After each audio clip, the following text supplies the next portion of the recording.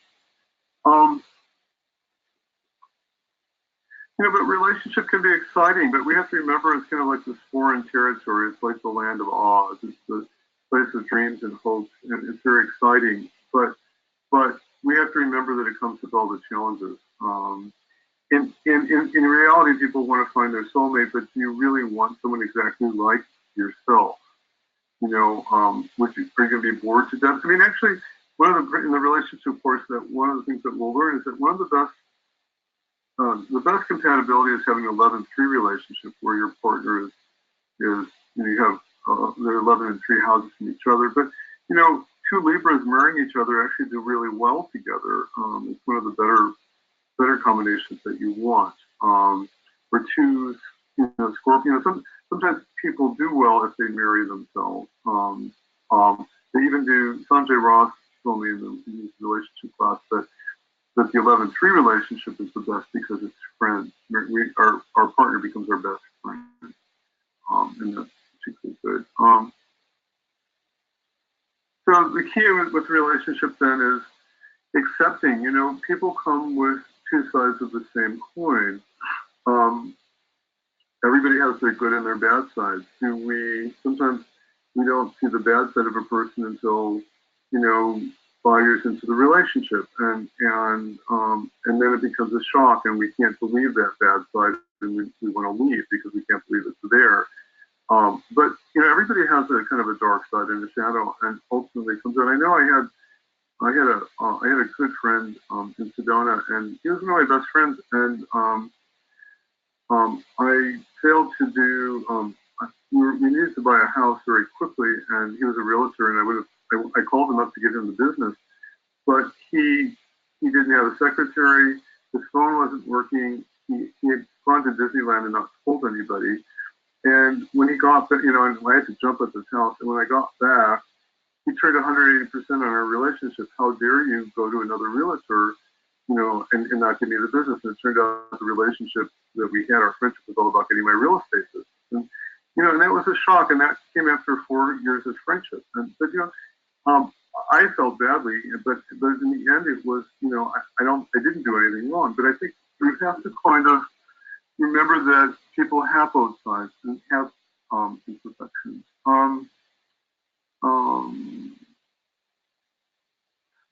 So I'm going to take a break here.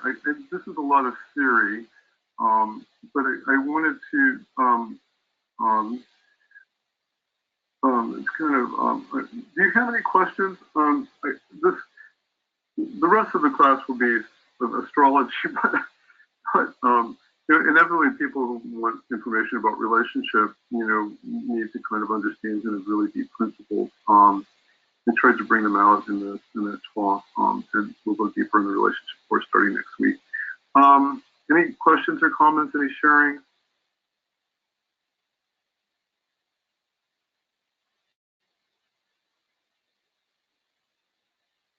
Okay. You're all introspective. You all know this stuff, right? It's good. Barry, I have a question. Yeah.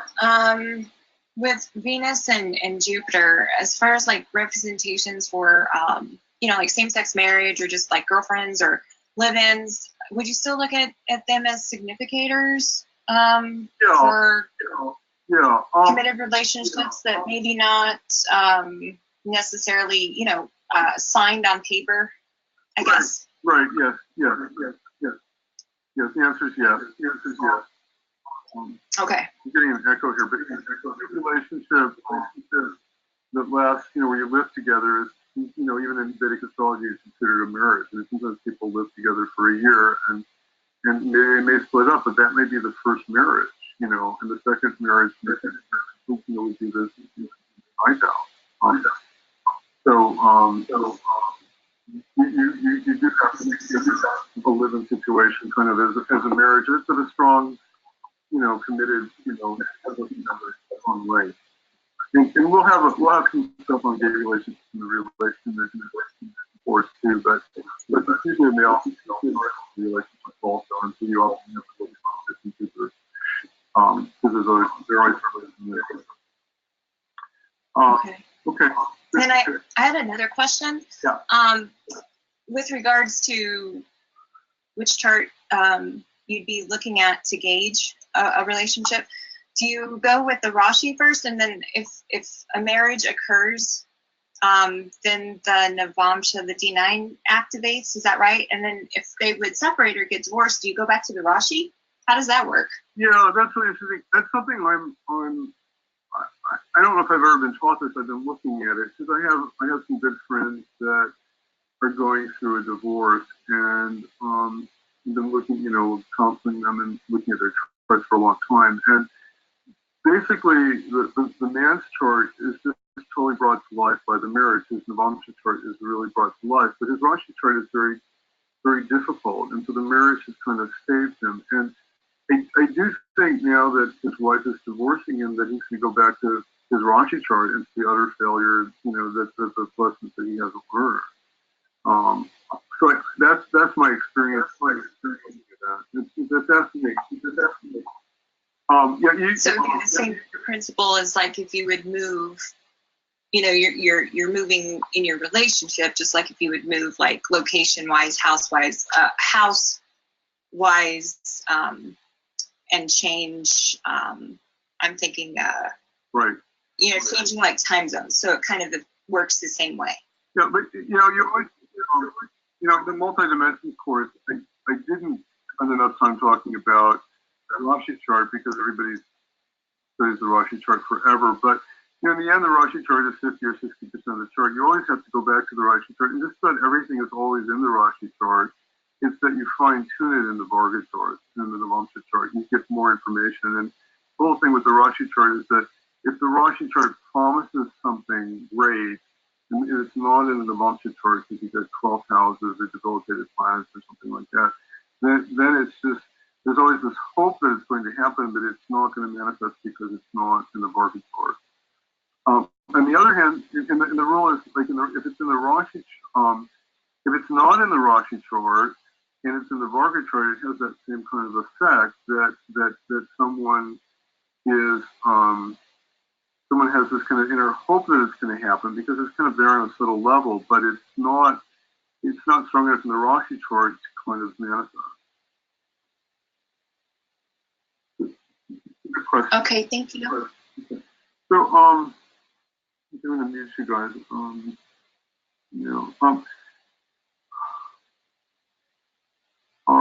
So I want to go back to, I'm going to try to do this every year, to this Devotion Vulcan School, which I'm calling extrapolated movement. And that's because we talked about last week that, if you want to look at your father's father, you look at the ninth from the ninth. If you want to look at your father's wealth, you look at second from the ninth. So whenever we think of the seventh house, we have to think about those extrapolated things because sometimes people ask about musicians and you have to know where to look. So here's some of the other meanings of the seventh house which are connected to from this what I call extrapolated movement. So career in the seventh house. Well, the seventh house is the 10th from the 10th. So career should also need to be studied in the seventh house. So this is something that people forget to do a lot. Whenever you're looking at career, you always have to. You don't just look at the 10th house. You look at the seventh house also because it's the 10th from the 10th. So I'm sorry, the seventh house is the 10th from the 10th, right?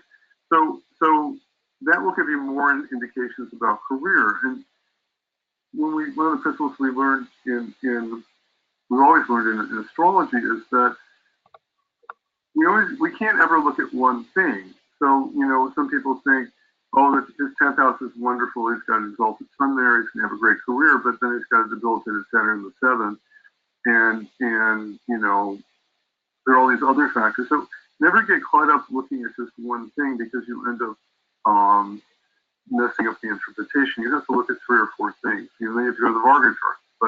But when you get like confirmation in 3 or 4 different places, then you can say, oh my God, this is a great chart for career. You've got you've got exalted sun in the 10th, and you've got this great 7th house placement with Jupiter there, and your 10th house Varga chart, you've got Jupiter exalted in the 10th house, and then your career is really going to take off when you get to your Jupiter period. So you always have to look for multiple factors, because life is usually this awful mixture of it's good one place but it's not good someplace else. Home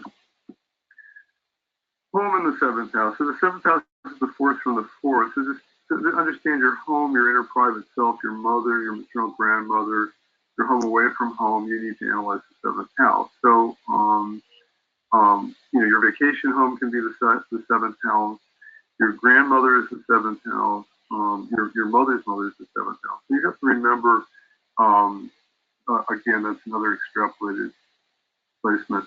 The 7th from the 7th is the first. We talked about this already. The marriage partners become a reflection of us in the mirror to see how we show up, and usually we don't like it. That's a big thing. We said the 4th from the 4th is the 7th. It's our grandmother. The 10th from the 10th is the 7th, so it represents how we do business in our business relationships. So maybe, for sure, always look at business relationships in the 7th house. The 6th from the 7th is the 7th house. That indicates money earned from service work, including health services and restaurants. So if you're a doctor, or if you're a health practitioner, or if you run a restaurant, then actually the 2nd from the 6th is how you earn your money, the 7th house. And the 2nd from the 6th is money derived from everyday work. So if we want to look at raises, sometimes you have to look at the 7th house. You're getting a Jupiter or a Venus aspect to the 2nd house. It's a dasha of the 7th house coming up. It may not mean that a relationship is coming. Maybe if there's a benefic relationship coming up in the 7th house, then you may get a raise at work. So again, these are like hidden things. They're not things that you get often, but they're important. You get questions about them all the time. The 5th and the 3rd is also your 7th, so it represents our youngest siblings' children. If you're looking at your nieces and nephews, from your youngest child, you may want to look at that. It's very interesting. My first nephew is Taurus rising, and the 5th from my 7th house is Taurus. So it's very interesting. He is. If I knew this many years ago, I would have said, "Oh, I'm going to have my first nephew is going to be very stubborn, and he's going to be really interested in business, and he's going to be very material, and he's got Rahu in Taurus also. And he's going to be very self-centered." I could see that all from my chart, but that's what happened when the first nephew came. Very interesting. The 7th house is the 3rd from the 5th house, so it's also our second-born child. So when you're looking at first child is 5th house, second child is 7th house. So important thing to know. 3rd from the 5th is also our ability to communicate and write contracts. So on an emotional level, the 8th from the 12th is the 7th house, and that's why people want relationships to end their own loneliness or sorrow. So to me, that's kind of fascinating, and people often, rather than deal with their own energies, they seek to kind of deal with a solution to their own loneliness by finding a relationship, the 7th house. And it can work. It can work if it's the right one, and if it doesn't work, it's going to kill us, right? And the 12th from the 8th is the 7th house, so that's why the 7th house is a Marika. It kills us in a 7th house period. More extrapolated versions, 11 from the 9th is Cancer from the Father, 9 from the 11th. Again, this is kind of endless. This is a little bit cookbook that I want you to have it in writing. So the 7th house is a Marika. The 2nd and the 7th houses are called Marika. That means they're death inflictors. And that means at the time of your death, depending on how long you're supposed to live and when your contract is up, you may become ill in the 7th house dasha if your time isn't up. And if you are supposed to die, then the 7th, the Lord of the 7th will often tell you, or the Lord of the 2nd. And so I think we'll look at that more next week. I think it's important to know. So hopefully we'll do that next week. At the time of a person's death, you'd be running the dasha of the seventh and second house lord for planets placed in the seventh or have associations with the eighth house. So when you get these seventh, second, and eighth connections, and the person's really old, and you get malefic transits to their seventh house, or their second house, you'll often. I'm actually very good at timing death, and it's actually kind of difficult to do that. It must be my Scorpio quality. A little bit more about markas next week, I think, just because I think they're important. But if you're interested in the astrology of death, Richard Hauff, as I mentioned earlier in the course, wrote a definitive book called The Astrology of Death. And, it's really a masterpiece. I don't think anybody has really kind of touched it since then. It was written in 1999. And probably everything is still in print. You can just find it. So now let's get into more kind of relationship stuff on a kind of a general level. Actually, there's not much to say here. So the seventh house is called Jaya Baba. If you go to the Rashra, Jaya means wife. Baba is house. So that represents marriage partners and not just wives. So the seventh house relates to relationships, and this is how it's most looked at. But as I pointed out to you, it's a fallacy just to look at marriage from just the seventh house. Now the reason the seventh house is a marka because the seventh house also shows where our energy goes. Now, if you're married, if you know about relationships take an extraordinary amount of energy. You have to spend an extraordinary amount of time with your partner. You're in a sexual relationship with your partner that can expend a lot of energy. So there's a lot of expenditure of energy in the seventh house, and that's why when relationship doesn't work, it's kind of a marka. It takes so much energy, it kind of drains you. When relationship does work, again, we said it's the two sine waves multiplying, and it really can kind of become this huge wave of amplification. And you do meet people that have those kind of relationships, and they do exist, and we shouldn't give up on them, but we have to learn our lessons to have them.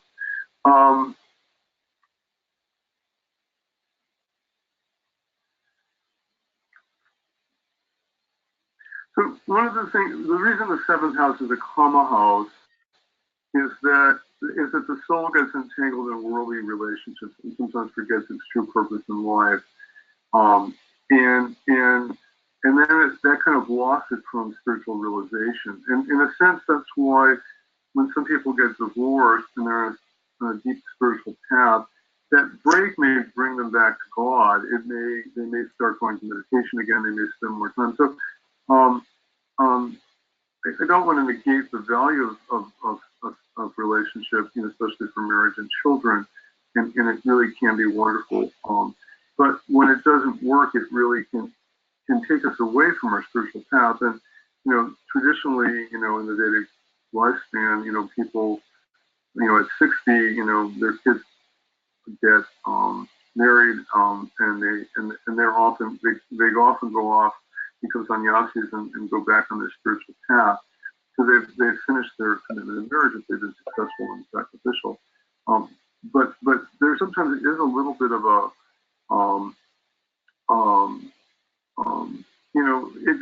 the seventh house is a karma house, and the karma house is about pleasure, and it's about I don't want to ever say it's the lowest of the Purusharthas, but it is considered it. I mean, people whose lives are just about pleasure, and you sometimes meet people like that, have no spiritual bones in their body, and they're not interested in other things. Inevitably, when their relationships break up and the pleasure is gone, they're really kind of devastated. It should force them to move on to a higher spiritual realm, and that's often the purpose when divorce happens. In other words, are we so attached to our relationship that we forget that we're here to realize God? So, in a sense, we do have to move beyond seventh house karma if we're going to, unless we can marry our soulmate and our soulmate does move us toward finding God in them.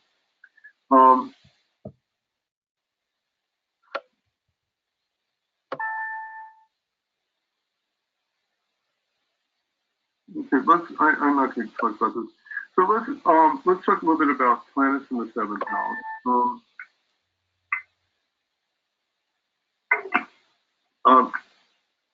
If you remember from the last couple of weeks, we talked about how the owner of the second house is not nearly as important as the planet in the house, because the planet in the house kind of takes over with its energy. Now, it turns out that no planet is really considered good in the seventh house. The sun creates marital disharmony, but it may create loyalty. Sometimes it can create distance in a relationship.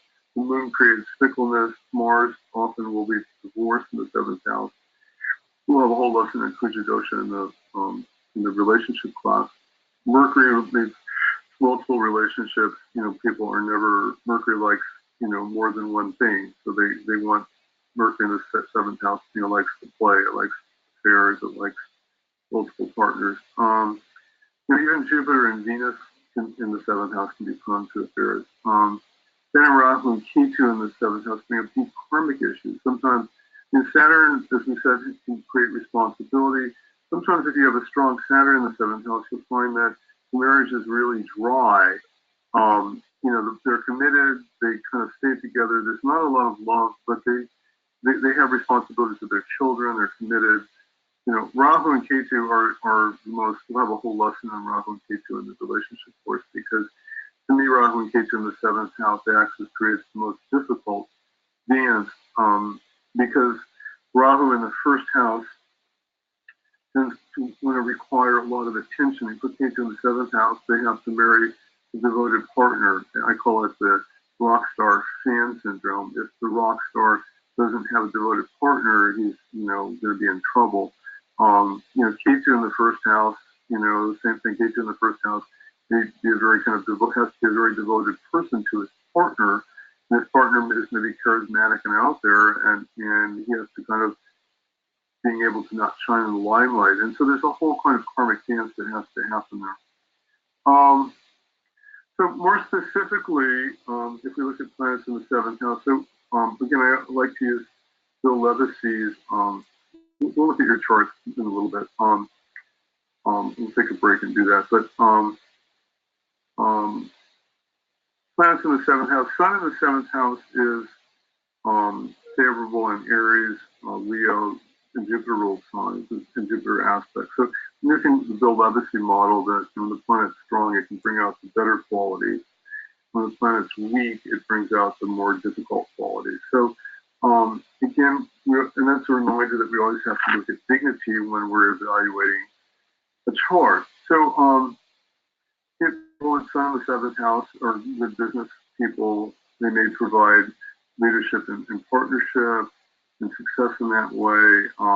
We may attract partners who have a strong leadership ability. And that's so if you have a strong Sun, so I just told you that no planet does well in the seventh house. Inevitably, you find all kinds of charts of people with planets in the seventh house.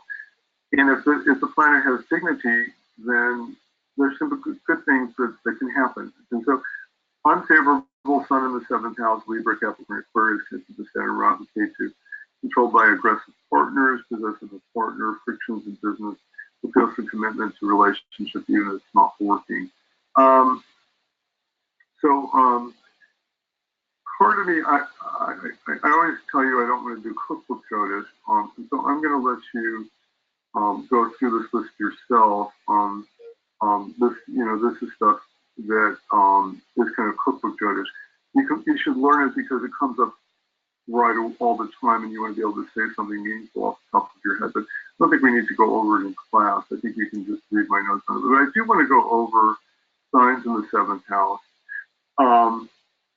Because this is the second part of my technique section, and I think most of you know how to do this, but intuitively. But one of the things that I first learned in Vedic astrology is that houses are more important than signs. But houses are 75%, signs are 25%, and But you know, when you're trying to give a specific reading, when you can interpret the sign in terms of what it means for the house, it gives you a very specific, colorful meaning that hits home in your analysis. So I gave you the cookbook Astro Sutras, which you know has what the planet means when it owns that house. So, but this principle can be applied to every single house that we've talked about. As I mentioned when we did fourth house last week, you know, my fourth house is owned by Aquarius. Aquarius is always foreign things, right? Rahu. I have always had foreign cards. I have no interest in American cards. And you know, not that that's a useful thing to tell somebody you're going to only buy foreign cards, but it's kind of intriguing because the information is embedded in the final information. So you always want to see what deeper information you could bring out by the sign that's involved. And when we're looking at relationships, is the seventh house a dual sign? Is it a fixed sign? Is it a movable sign? Because those give you information. So we always want to analyze the quality of the sign in anything that we do, and that's one of our techniques for the Secrets of the House courses because it gives us more information. Now, this is my hidden insight here. Is I think the dual signs, which are Gemini, Virgo, Sagittarius, and Pisces, have innate relationship problems because the seventh house is Bhaudika. We learned that in the Bhaudika lesson. Bhaudika means there's some deeper karmic influence. Now, Bhaudika may not be that powerful if there's no malefic energies connected to it, but there's still some kind of archetypal Bhaudika energy, which means, you know, immediately you see Sag rising in the chart, you kind of want to think, okay, relationship issues. When you look deeper and see if it comes up more. I think Mars and Venus ascendants have an easier time with relationships than dual signs.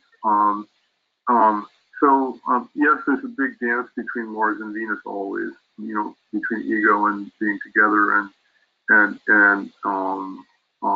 you know, they have their own dance. But I do think that I think they have a little bit easier time with relationships. And I think the Saturn owned signs are always at odds with the Sun and the Moon. You know, the Sun and the Moon tend to marry. Saturn owns the seventh house, Capricorn and Aquarius for Leo and Cancer, the seventh house. And they tend to be attracted to foreign partners. And inevitably that brings its own kind of challenges whenever you marry a foreigner. But I think Saturn owned signs are much more at odds with, so Leos and Cancers and Capricorn and Aquarius, I think, have a much deeper time with relationship problems because there's a central trust issue. Saturn, you know, is always, you know, the trust becomes a central issue when you're looking at those signs. So I'm going to go through these quickly. They also are kind of cookbook judges, but so you have this information. It actually is not in the Astro. It is in the handout I gave you in class 2. So when Aries owns the seventh house, the Libra rising. I want to do this because I want us to practice thinking about what does that mean. You know, you want to immediately look at what does the quality of the sign mean. So Libra inherently attracts fighters and conflicts despite their peace-loving nature because Mars owns two Marikas, the second and the seventh house, Scorpio and Aries. So it's very kind of funny that, you know, Libras want peace and they want togetherness and they want compromise, but because Mars owns the seventh house, they inherently attract people who want to fight. So it's something you have to remember when you're looking at a Libra chart.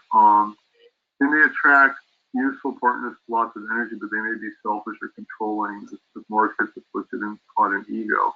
And it's not wanting to do things together. Again, I've got Mars in Aries and my wife has got Libra rising, and I can be very selfish about my time and the way I want to do things. And I you know, after 20 years of marriage, I'm still like that.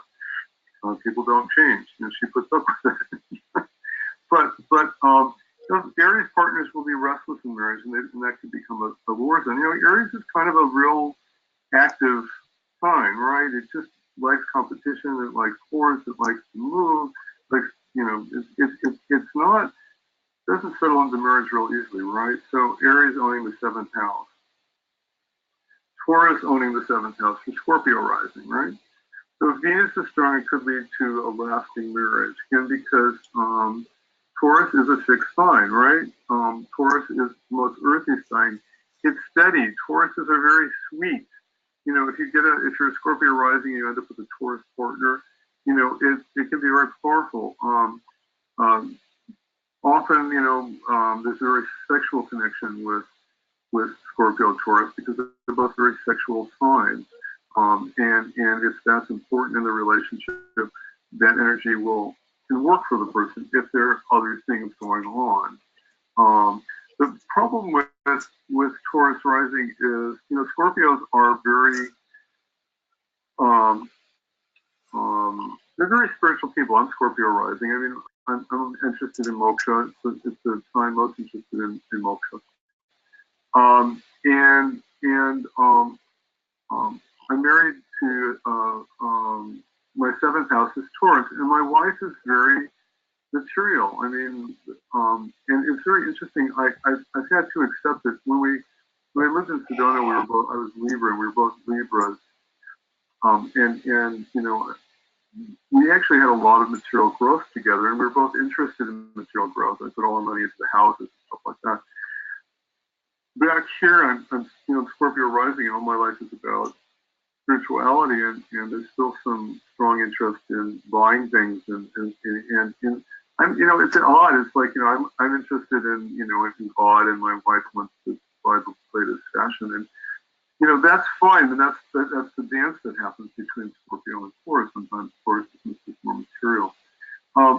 Gemini owning the 7th house for Sagittarius rising may lead to more than one marriage. Again, Gemini likes to create two, you know, the twins, or more than twins, you know, multiple.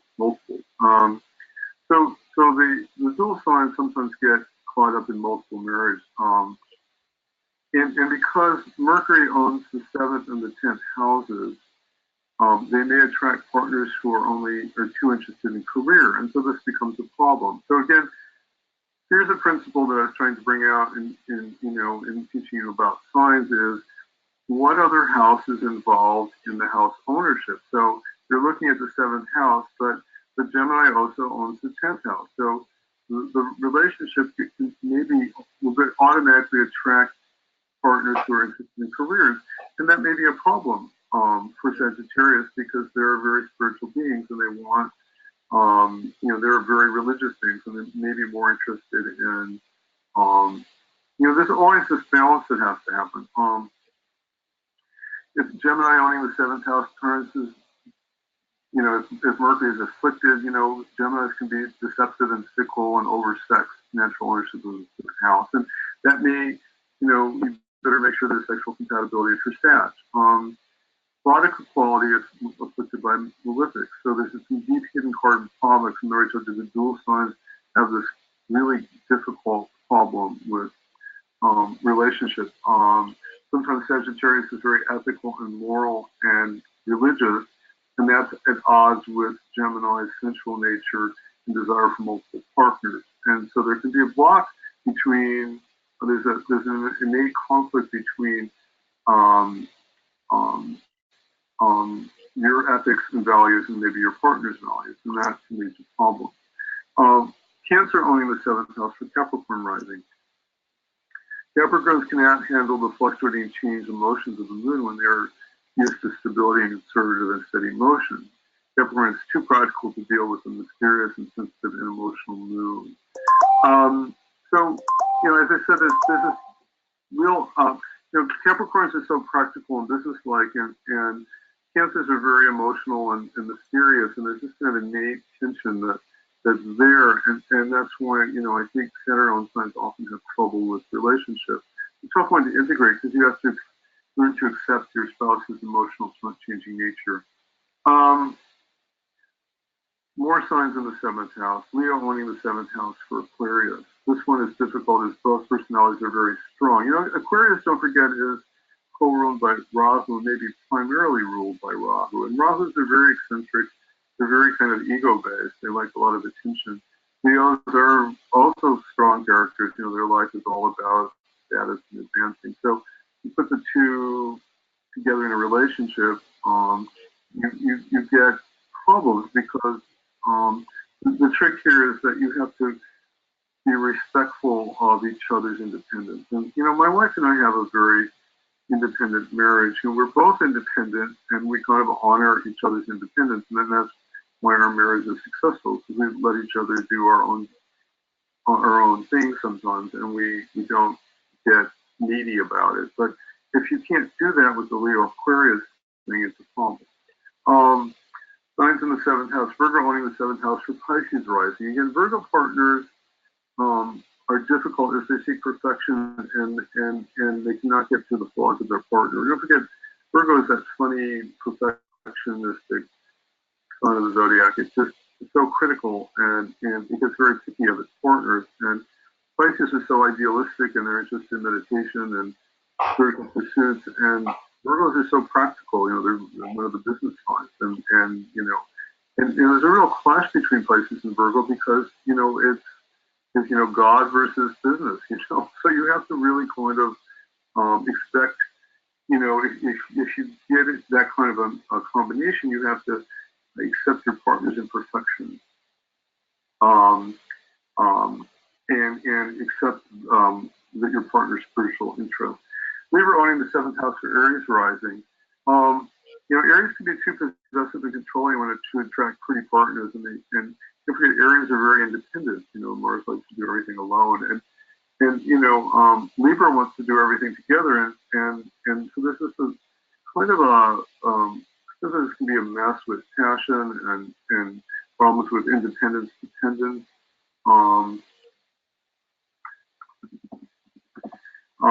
not getting too caught up in possessiveness and jealousy. Yeah, this can be a potential mess sometimes if the planets are very afflicted. It can work. Don't forget, Venus is a marker for Aries, so because it owns the 2nd and 7th house. So when relationships don't work, they create illness, sometimes even death, right? That relationship will kill you. Scorpio owning the 7th house for Taurus rising. A lot of strong sexual energy here with Mars owning the 7th and the 7th and the 12th houses.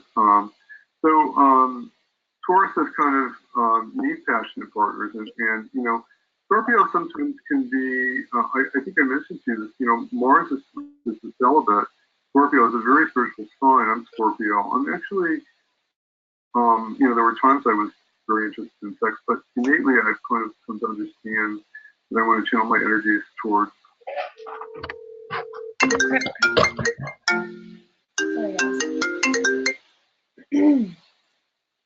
Spirituality, and I'm in a marriage where my wife has more sexual needs, and you know, it can be at odds here. You know, ideally, you want to match a good, you know, you need good sexual compatibility for Taurus Scorpio to kind of work, and the acceptance of the difference between materiality and spirituality has to be taken into account. Sagittarius for Gemini rising. Sagittarius owning the 7th house. So strong Jupiter here will create a strong husband, since Jupiter is the Karaka for husband. Both the marriage is possible with Sagittarius as a dual sign. Gemini will have to realize that their Sagittarius partner needs a lot of independence and freedom in their spiritual quest. Again, Sag is a very kind of spiritual sign, and so Geminis have to again realize their spiritual nature. And again, there's the Bodhika problem here. A lot of these kind of repeat because we're just going to the other side of it. Capricorn, Cancer, same problem with emotion versus business ethics. Aquarius, Leo, again, too many egos involved, unless you become independent. Pisces, Virgo, same thing, conflict between spirituality and so anyway, let's look at a lot of this other stuff left to say for the relationship class, but I have it here in the charts for you. Let's look at your charts because I've talked way more than I usually do on this.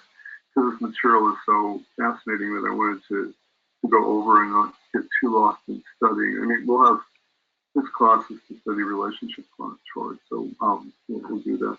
So I'm going to have to, let me open it up for questions.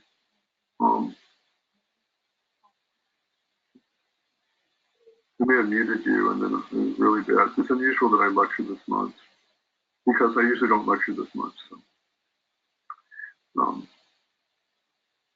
So I'm going to, I'm going to have to put in your chart data if we're going to look at it. So I think I only have a couple in here. This is my other computer. I've got Sonara, who isn't here. And I've got Vikas, and I'm not sure he wants to be guinea pig for the first day in class. So I'm fine with it. If you want to use my chart, I'm fine. Okay. Okay. So I haven't looked at Vikas' chart for a long time. I just happen to have it on this computer that I transfer my data to. And what we do when we, Vikas, what we do often, I often ask you to kind of share, you know, your experience. I will make some observations, and then I will ask you to kind of help us go deeper by validating what. Sure. So, and again, Vikas was born in India, but when he moves to New Jersey, he has a different chart. He's got an Aries rising chart. So, it's something that I do take into account. But I like to look at the natal chart just in terms of kind of innate qualities. So the thing that Vikas is a Virgo rising, and so Pisces owns the 12th house. He's got Saturn and Rahu in Pisces. Now we like Saturn in the 7th house because it does create the true possibility. Saturn is also the Almakarka for the chart. That was the highest number of degrees. So there's a lot of maturity with Saturn in the 7th house here. The affliction with Rahu is pretty tight. We're seeing it at the same degree. And so that Saturn is pretty afflicted. And probably until you got involved in a lot of meditation and spiritual practice, there might have been a lot of anxiety in your younger life. Ketu in the 1st house is going to make one who's devoted to their partner, and I sometimes use the word kind of codependent, in that they'll put their partner's needs ahead of their own needs. That can if one can do that, that can be very successful if there's no resentment that builds up. If you're so devoted to your partner that you can do that. Again, I'm just looking at the natal chart here, using some of the principles that we learned.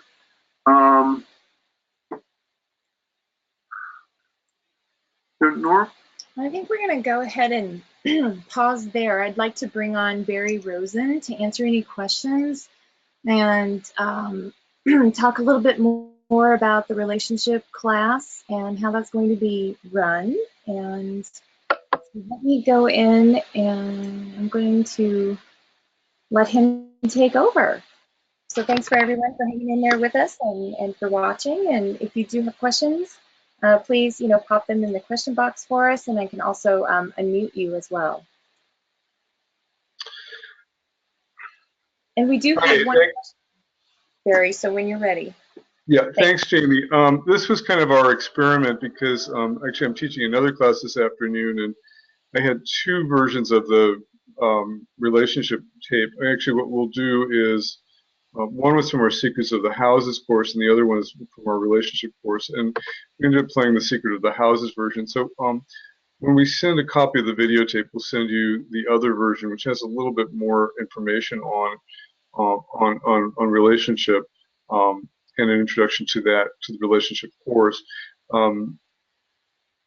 But I wanted to let you know.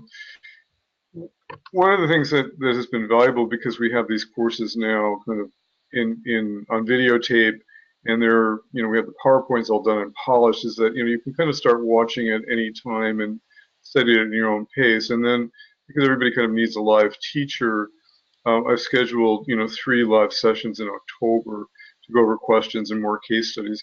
We may add some more material. There will be a kind of a relationship 2 course at some point.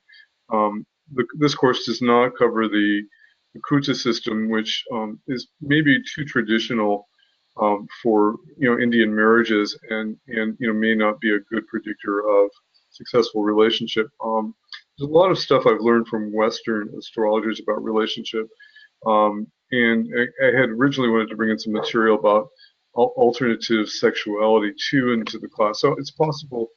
I'm thinking of putting together a relationship 2 class, but I may add some of that material in October. But for now, just wanted to take your questions and invite you to take the class. It is available for downloading. If you do get it today, it's $175. It's regularly $195, and you get shipped between 24 and 48 hours. But it ended up being a very deep course. I was amazed. Relationship astrology is tricky because you have to look at 2 charts together, and there's a lot of kind of synastry that you have to kind of get going.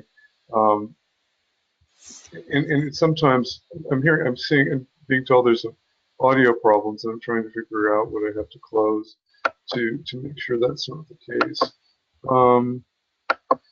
Let's see if they disappear. Okay, can you hear me now? Okay, the audio has disappeared. Okay, so what I was sharing with you is that we're still kind of perfecting our technology here today, but the tapes are in good shape and they're very viewable. But when we play them in the background on another computer, there's a problem. Okay, so Jamie, does anybody have any questions? Yes, there was one question with regards, and this is from Jan, with regards to Vargas and Baba Shuka Shama. Do we only analyze from the D1 Lagna, or do we also look from the Grahas as well? Yeah, I'm not sure I understand the question. See if I can unmute Jan. Jan, did you want to clarify? Yes, can you hear me? Yes, Jan. We can hear you. Yeah, when you're looking at, say you're going to a Varga, say you're going to the Navamsha chart, and you said you would look to see where Venus was from the D1, right, the Lagna? Right. But can you not look from Venus to Venus? Because I know, sometimes when you look at Pushkara, if it's in a good Pushkara, but if it's in an 8th house, if Venus is 8th from the 8th, it can be like not so great for relationships. Right. People get sometimes kind of very simplistic about Jyotish, and it is like strands of DNA. And what I mentioned in the tape is that you always have to start with the Rashi chart, because if it's not promised in the Rashi chart, it won't deliver in the Varga chart. And then there are ways and techniques to compare the Rashi and the Varga charts. We have a whole lesson on Navamsha in the class, and one of those techniques is that you have to count, if it's in Pisces in the Rashi chart and it goes to Virgo in the Navamsha chart, then it kind of gets spoiled. And there's kind of a 7 transposition, or if it goes to Leo in the Navamsha chart, then there's a 6 transposition, and it kind of loses kind of some energy. So there's a lot of subtle information that you can see when you compare the Rashi and the Navamsha chart. You're only looking from the Lagna, right? That's what you're looking for. You're not looking from Graha to Graha. Like right. When you the Graha in, say, your moon is in Scorpio, but when it's would be what is it? It goes forth into your Navamsha chart, right? It goes into Aquarius, but that's also from the Lagna. But when you said from your Venus, where was your Venus in your chart? I can't remember where it was. My Venus is in Capricorn.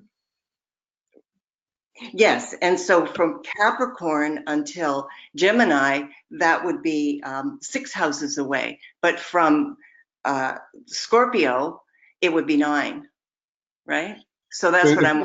It's an 8 actually from Scorpio. Yeah.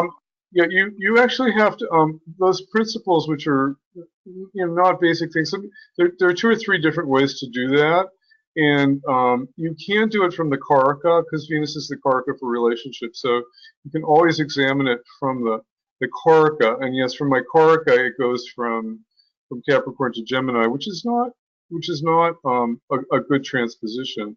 From houses, it's an 8, which is also not a good transposition.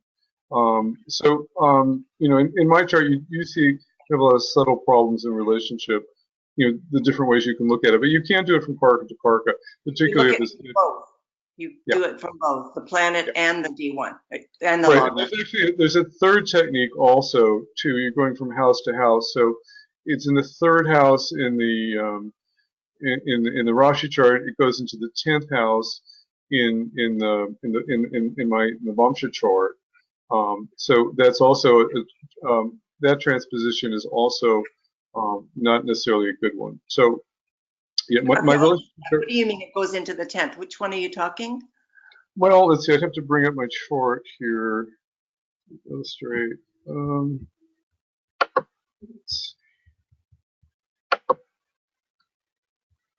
Well, I have Venus in Gemini and Navamsha, and I'm Virgo rising in the Navamsha chart. So Venus is. I see. Okay, yeah. Okay, I get it. Venus is in the 10th in my Navamsha chart. It's in the 3rd in the Rashi chart. So it's traveling from the 3rd to the 10th, which is not a good transposition. Good, very deep question. You're very sharp. Thank you. No. Okay, thank you. Thank you so much. I really appreciate your talk. It was wonderful. Bless you. Jamie, anybody else? I'm not seeing any other questions unless there's any other hands raised. You can raise your hand. I can unmute you, or you can definitely pop a question in the question box, or I believe you can unmute yourselves as well. If you have any questions about the course or to ask Barry in general, we'd be happy to hear from you. And I'll just talk. Well, sometimes it takes time for people to get something into chat. Relationship astrology is tricky. This is a kind of a core course. One of the easiest. I always try to teach the easy things. And the easiest thing to look at in relationship compatibility is to compare the moon signs and the Venus signs and the lagnas, and see if how many houses they are from each other in each other's charts. And that kind of is very powerful, and you get a lot of information. So there's one lesson on what I call the cornerstones of relationship. You actually sometimes want 311 relationships because people become good friends in relationship. Sanjay Ross says that's the best one. You like 5 9s because they're trinal. 4 10s, are not good because you end up having these conflicts between home and business. 7s are usually sometimes the best because it's just the coexistence of opposites that work. But obviously the 6 8s don't work at all. So one of the simplest things you can do in relationship compatibility is compare two people's moons, their Venuses, and their ascendants, and see how many houses they are from each other. And you learn a lot about that, and they're kind of deeper things. We have a whole lesson on that also coming up. One of the things that's really difficult about relationship compatibility is, you have to be able to look at 2 charts at the same time and see how they overlap. And sometimes you have to get the right software to see how, for example, if your Saturn is on top of somebody else's moon, that's you're eventually going to create a lot of anxiety and criticism and a lot of distrust in the relationship. So you have to kind of learn these techniques. I'm hoping, like I said, in relationship 2, that we can spend a lot more time on planets in composite, because it's a really kind of rich subject. Jamie, anything? No, I think we're good, Barry.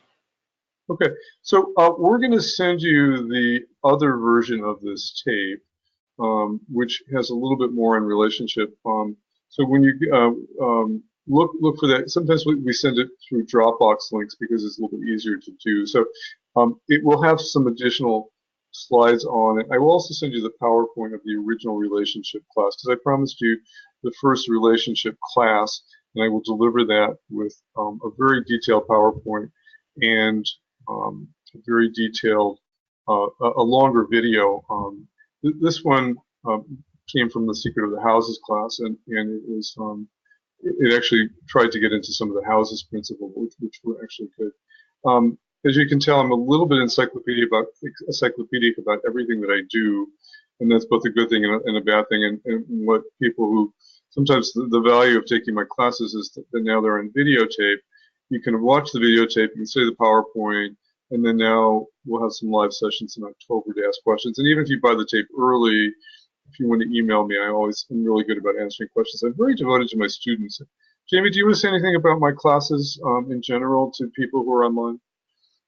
Sure. Well, I've been a student of Barry's for over 1.5 years now, and when I originally found Barry, it was through Facebook. I was searching for more thorough classes because I just couldn't find anything. I was looking for deeper answers and just trying. I just wasn't finding the answers that I was looking for to my questions. A lot of the stuff that I was looking at was more from a Western perspective of astrology.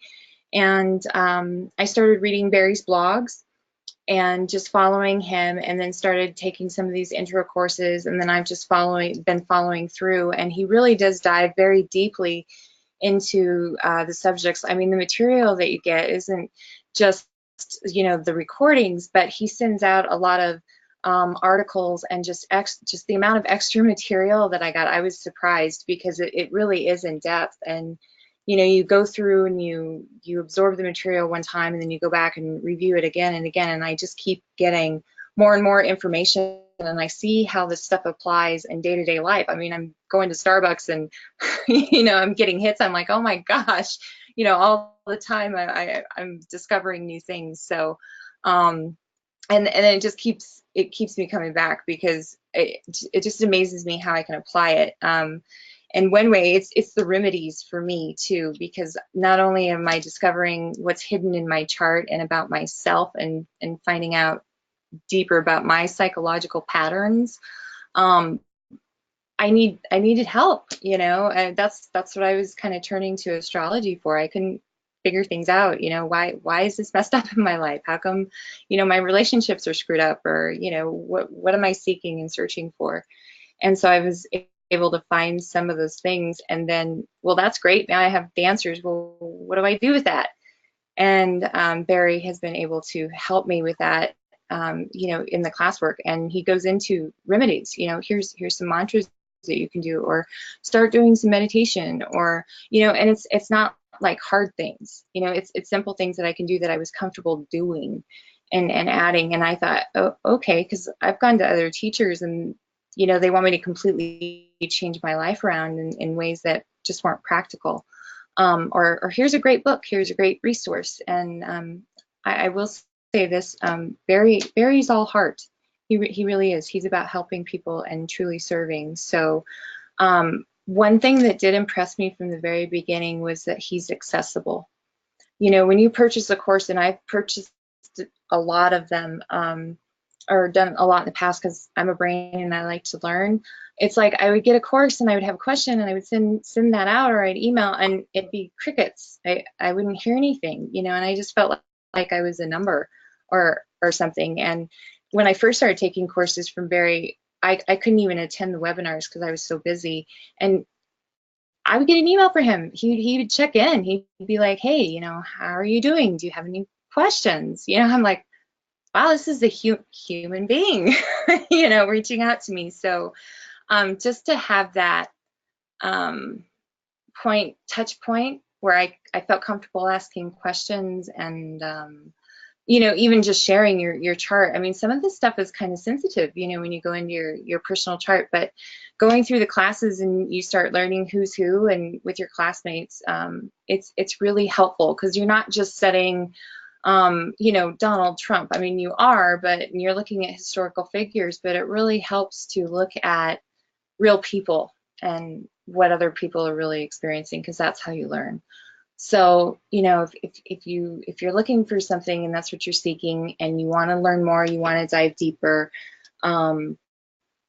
Barry really does go outside of the box, and he's been studying for over 30 years. I would say check it out. Thanks, Jamie. So I'll let you guys enjoy the rest of your afternoon. We'll send you the PowerPoint, the original PowerPoint for class 1, the original videotape for class 1, which is what we promised. It'll be a little bit different from the tape that you watched online. And again, there's a $20 savings if you sign up today. It's on our website under the webinar tab. Again, no pressure. I mean, if you get to know me, my passion is just about teaching astrology. I mean, I earn my living with these financial analysis and investment analysis and things that I do for people. But you know, my real joy now has been teaching astrology, and so it's really great. I do have a new book coming out. Might look that up. We're in the final stages of editing. It's called Looking Up the Magician's Sleeves. It's kind of finding your blind spots in astrology. It's an exciting book. And it was good meeting you all today. And if you have any questions, you can email us, and we'll take care of you. Anyway, have a great afternoon. I'm going to end the tape now officially.